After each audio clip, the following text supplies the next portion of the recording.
நாம் உண்ணும் உணவில் மூன்றில் ஒரு பகுதி தேனீக்களால் உருவாகுதுன்றா நம்புறீங்களா? இந்த உலகத்துக்கு ஜனநாயகத்தை கற்றுக் கொடுத்தது தேனீக்கள்ன்றா நீங்க நம்புறீங்களா? சைகை மூலமாக தொடர்பாடல் மேற்கொள்ள முடியும் என்று கற்றுக் கொடுத்தது தேனீக்கள்ன்றா நம்புறீங்களா? ஆ வாங்க இந்த வீடியோல நாம பார்ப்போம் தேனீக்களின் அற்புதமும் அதன் அறிவியல் ஆழமும். ஒரு தேன்கூடு என்பது ஒரு இராணுவம் போல செயற்படும் மிகச்சிறந்த சமூக அமைப்பு. அங்கு அரசிதான் எல்லாம். அரசிதான் அரசி தேனிதான் இனப்பெருக்கம் செய்யும் ஒரே ஒரு அதிகாரி. அவள் வெளியிடும் புரோமோன் என்னும் ரசாயனம்தான் ஒட்டுமொத்த குடும்பத்தின் கட்டுப்பாட்டு கயிறு.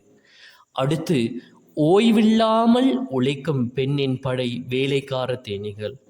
தான் சுத்தப்படுத்துவது முதல் உணவு சேகரிப்பது வரை அனைத்துக்கும் பொறுப்பு. ஆண் தேனி பாதுகாப்புக்கு மாத்திரம்.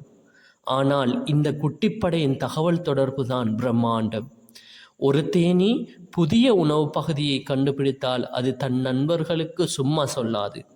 ஒரு ஊசலாடும் நடனம் மூலமாக உணவு எங்கே, எவ்வளவு தூரத்தில், எந்த திசையில் இருக்கிறது என்பதை சூரியனின் கோணத்தை பயன்படுத்தி துல்லியமாக புரிய வைக்கும். பாருங்கள், இந்த குட்டிப்படைக்குள் எவ்வளவு பெரிய அறிவியல் ஒளிந்திருக்கிறது என்று. உண்மையில் அறிவியலின் அற்புதங்களால் படைக்கப்பட்ட ஒரு படைப்பினம்தான் இந்த தேனி.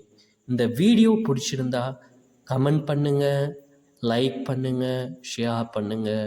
நன்றி, வணக்கம்.